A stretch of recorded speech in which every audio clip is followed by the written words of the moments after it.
All the warning signs were there.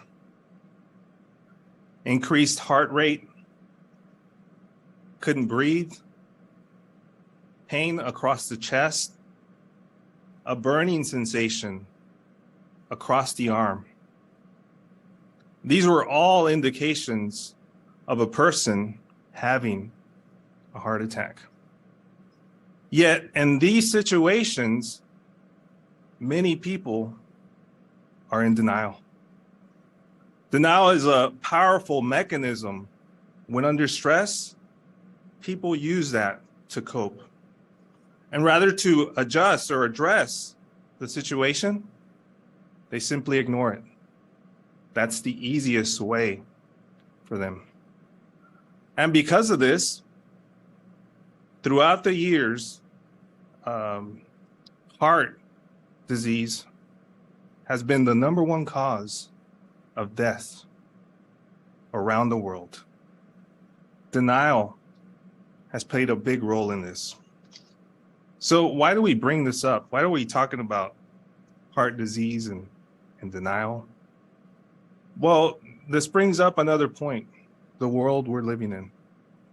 Jesus made a similar comparison to the attitude that the people were going to have in these last days.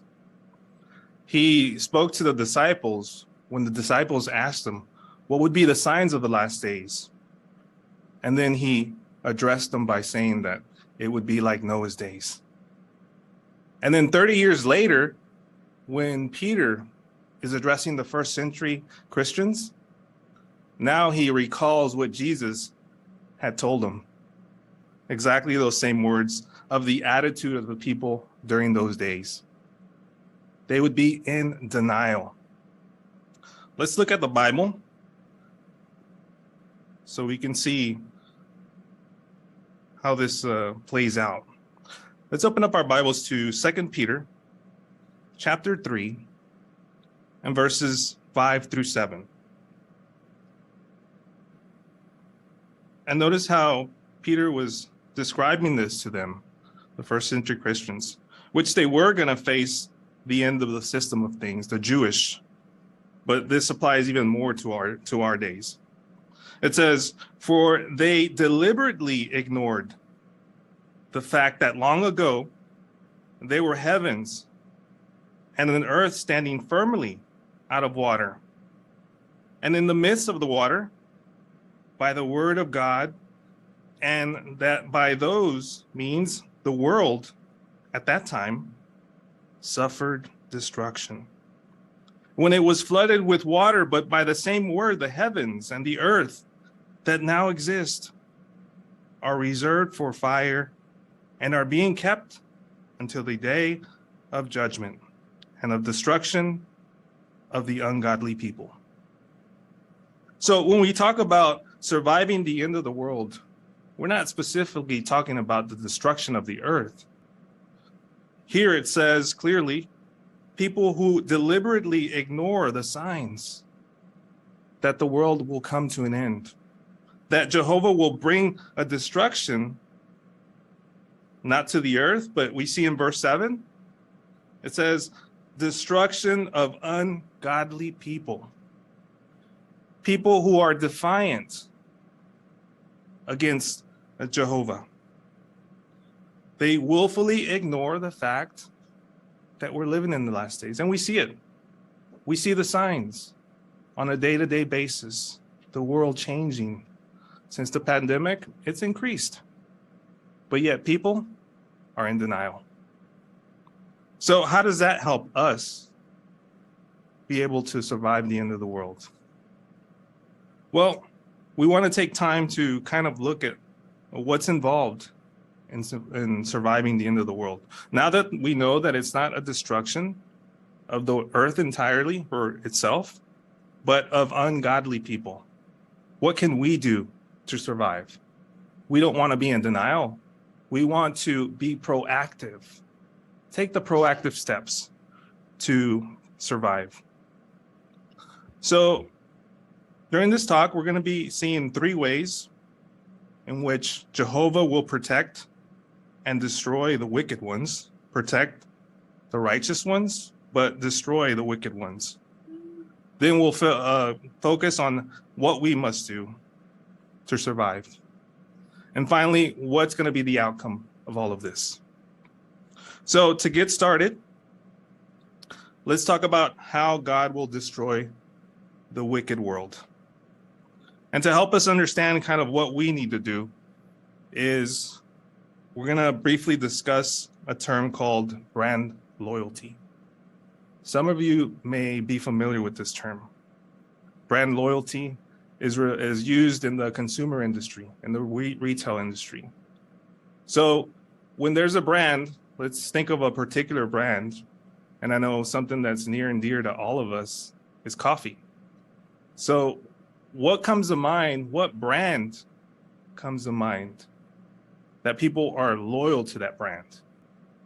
So when we talk about brand loyalty, it's talking about a loyalty to a brand because the person perceives that it's higher quality and they're willing to pay the extra amount of money. So I'm pretty sure you have that brand in your mind. Maybe it's something that you drink. Maybe it's not, but there's plenty of people out there that are loyal to that brand. So how does this relate to what we're talking about? Well, on the same note, we want to build a loyalty to Jehovah's brand of protection. So what does that mean? What is Jehovah's brand of protection? And how can we build confidence in that protection that he offers his people? Because unfortunately, or fortunately, his protection cannot be bought like a product. We can earn it, and we'll learn how that can be done a little later on. So let's focus on the qualities that Jehovah has. The arsenal that he has at his disposition to annihilate completely this wicked world that we're living in. So to get started, let's open up our Bibles, if you can join me, at Ezekiel chapter 38 and verses 21 and 22. So here we're looking into the future, but we'll also look into the past to help build our confidence in Jehovah. So if we look there at Ezekiel 38, 21 and 22, this is referring to the attack of Gog of Magog during the last days or the Great Tribulation, when Jehovah's people are under attack. How will Jehovah respond to this? How will he protect his people and destroy the wicked ones? Let's find out. And there's two things that we're going to mention here, a total of 3, but this scriptures has 2. So let's read verse 21. Verse 21 says, "And I will call a sword against him on all my mountains, declares the sovereign Lord Jehovah. Every man's sword will be against his own brother." And we'll stop there. So here we see the first arsenal or the first weapon that Jehovah has at his disposal during that time to protect us again and to destroy the wicked ones. So can we recall in the past where Jehovah caused this to happen?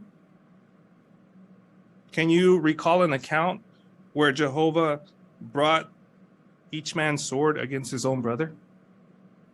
We're not going to read it, but when you have time, maybe in one of your family worships, you can more deeply investigate this. 2 Chronicles, verse 20, or chapter 20, verses 22 through 24. It says there that they began to joyfully sing.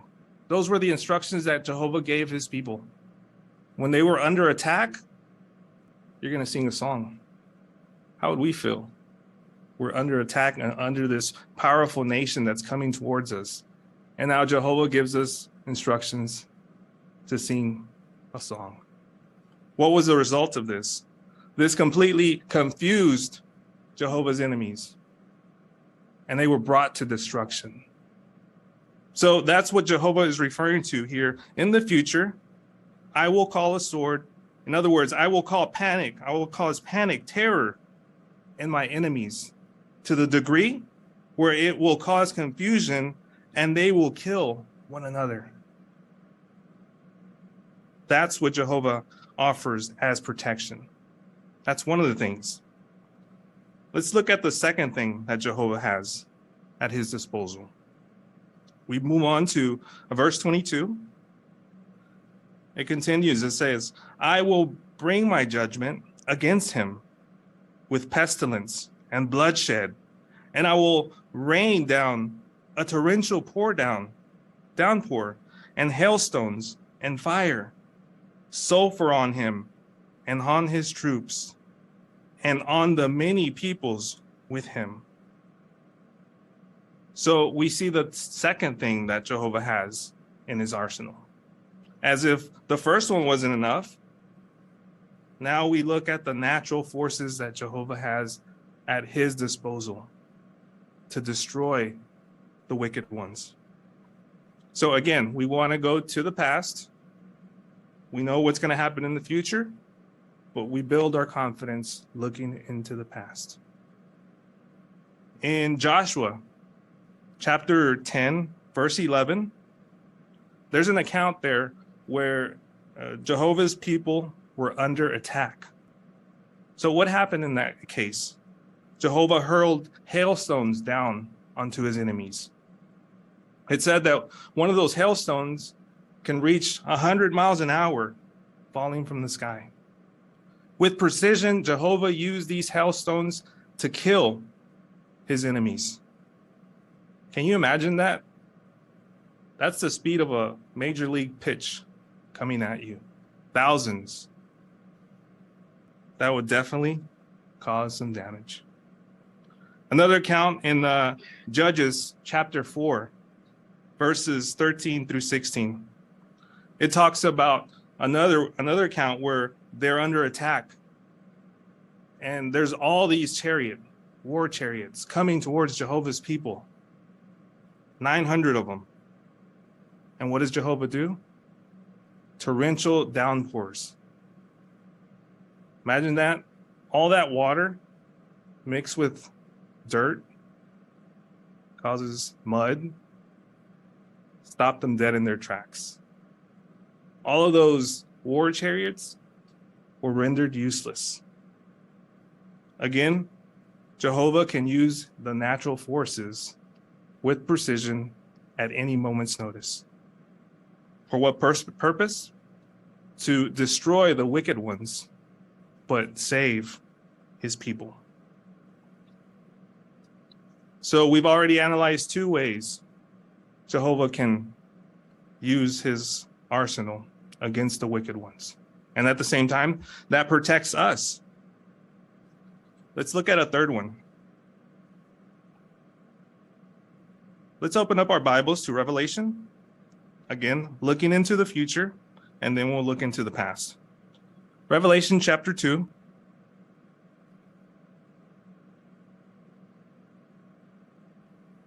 Verse 26 and 27.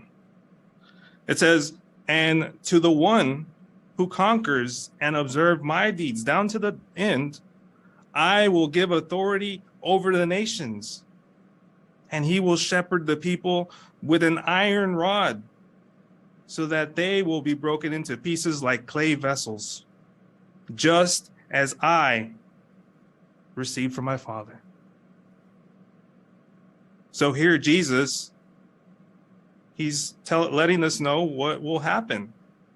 He's received this authority over the nations to rule over them or to bring destruction over them.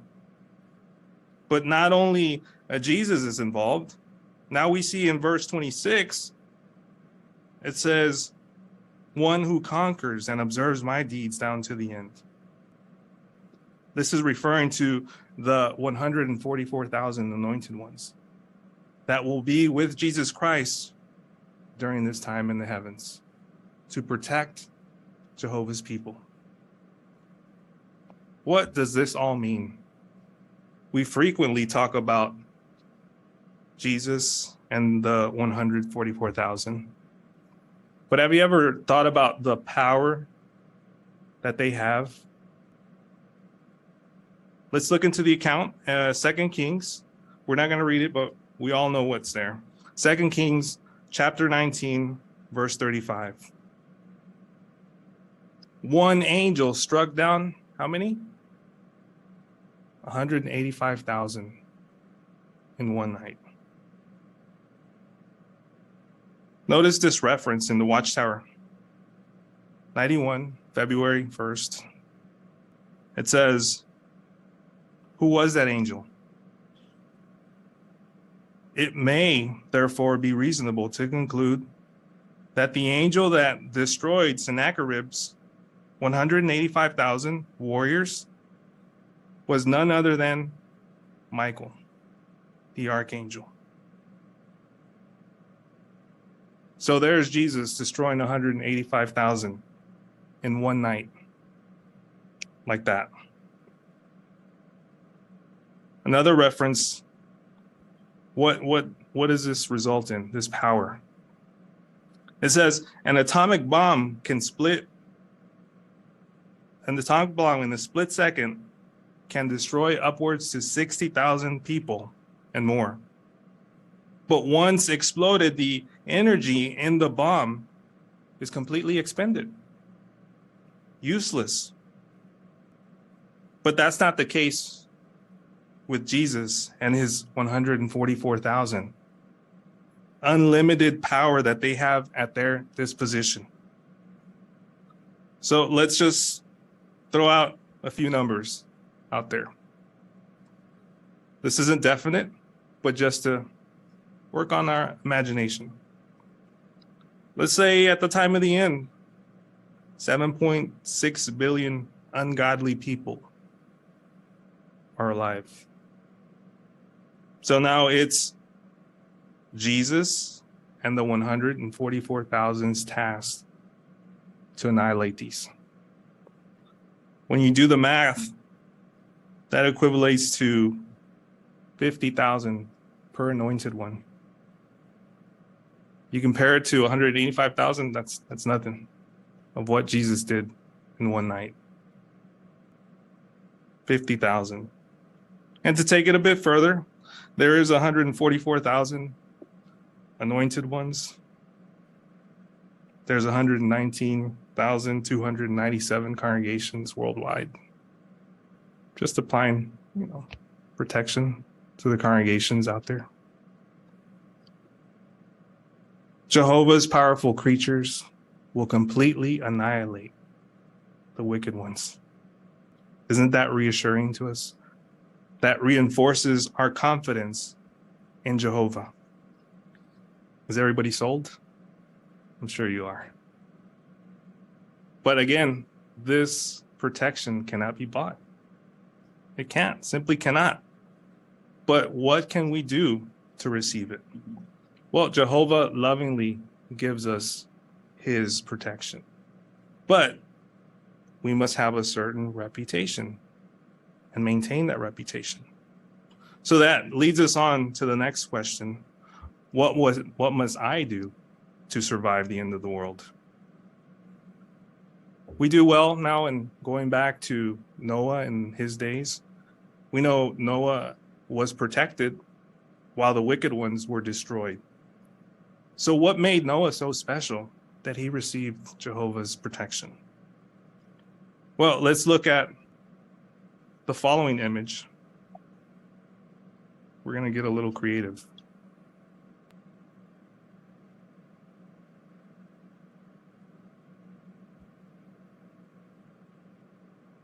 We're going to let Noah explain to us what's going on in this picture. Most of you know my story. My name is Noah, and let me give you some insight on what is going on in this illustration. That's me at about 515 years of age. And those are two of my three sons, Shem and Ham. As you can see, it's been a challenge to protect them from the influence of extreme violence by the Nephilim. You see in the background there. 35 years have passed since the renegade angels materialized and had hybrid offspring from the illicit unions between them and women. They dominated mankind using their superhuman strength. And the men, well, they did not lay back and take the abuse. This caused constant scenes of violence on a daily basis. At this point in my life, Jehovah had not yet revealed his plan to destroy all of ungodly people on earth. Nevertheless, my faith in Jehovah and the promise of the offspring of the woman did not waver. Regularly, I would take my sons talk to them about the paradise that had been lost, and we would travel there and observe the powerful cherubs guarding the entrance, giving them confidence that Jehovah would protect us. So now we see how Noah may have felt during those times. How did Jehovah see this? Well, let's look to the Bible. In Genesis chapter 6, verse 9. Genesis chapter 6, verse 9, it says, "This is a history of Noah. Noah was a righteous man.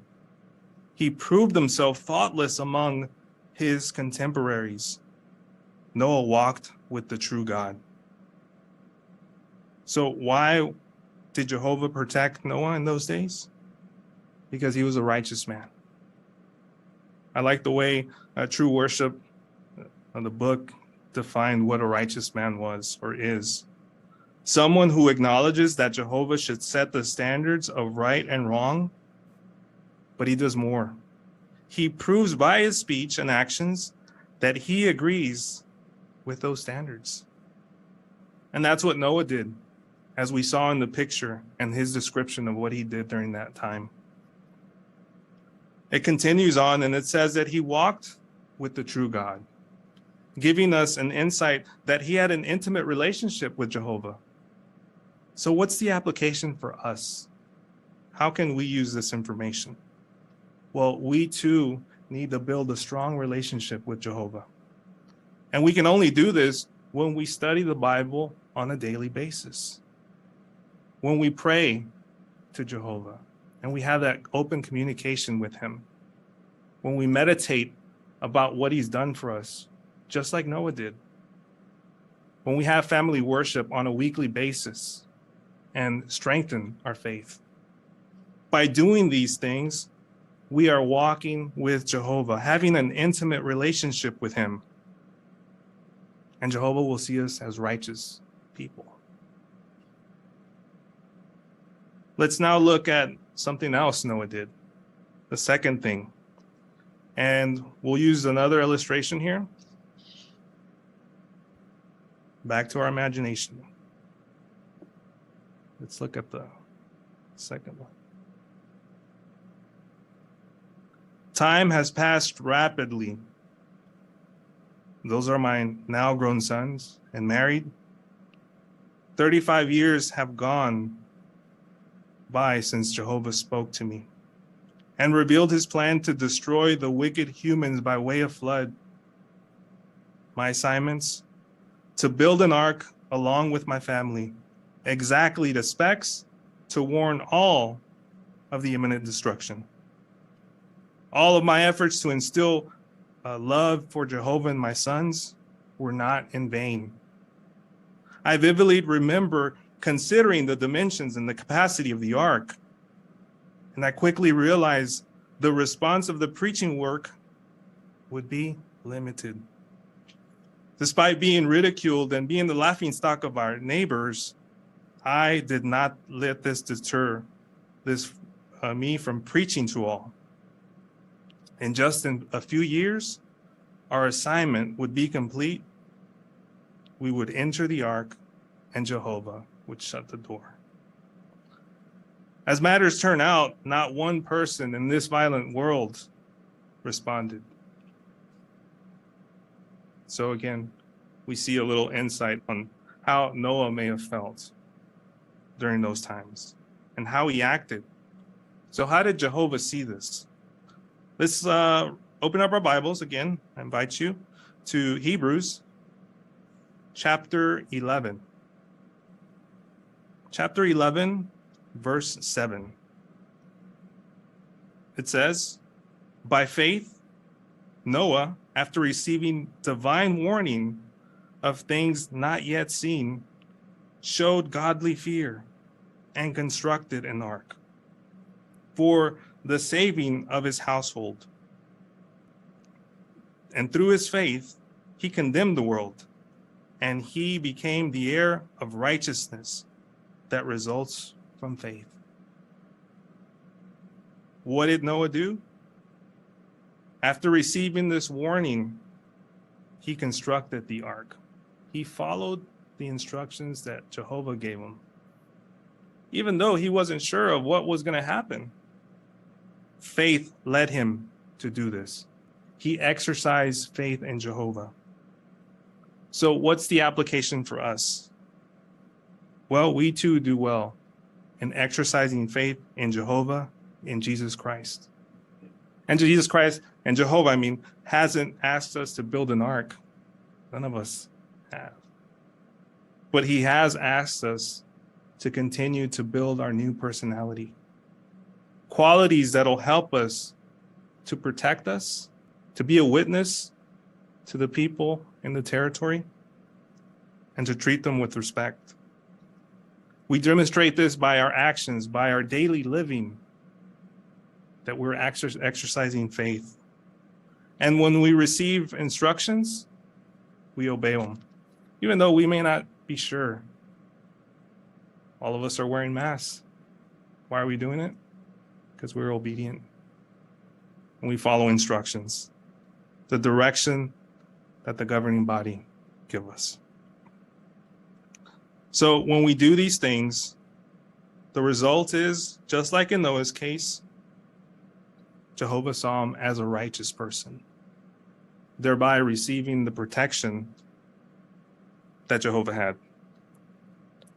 So one final thing.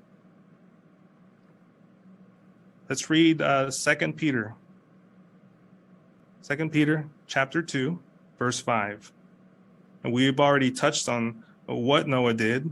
He gave us a description of what assignment he had. How does that apply to us? It says, and he did not refrain from punishing an ancient world, but kept Noah, a preacher of righteousness, safe with 7 others when he brought a flood upon a world of ungodly people. Noah was a preacher of righteousness. And that's exactly what we want to do as well. And we do this every day as Jehovah's Witnesses. We preach the good news to our neighbors. And the ark, the construction of the ark, that didn't distract Noah from preaching. We may have other assignments, but we don't let this distract us from our preaching work. We continue to be balanced. So we talked about reputation. That's how we gain Jehovah's protection. So how are we going to remember all these points? There was 3. So let's make it a little, simplify this a little bit. Reputation, we're going to shorten it down. Rep, R-E-P. First thing, we have to have a relationship with Jehovah. E, exercise faith in Jehovah. And finally, P, preach the good news. That is how we'll have a great reputation towards Jehovah. And we'll receive that protection that we've discussed. Finally, let's look at our final image that we have there. How do you think Noah felt when he planted his first footsteps on that earth where the unrighteous had been destroyed, annihilated? No doubt he was joyful and he was happy.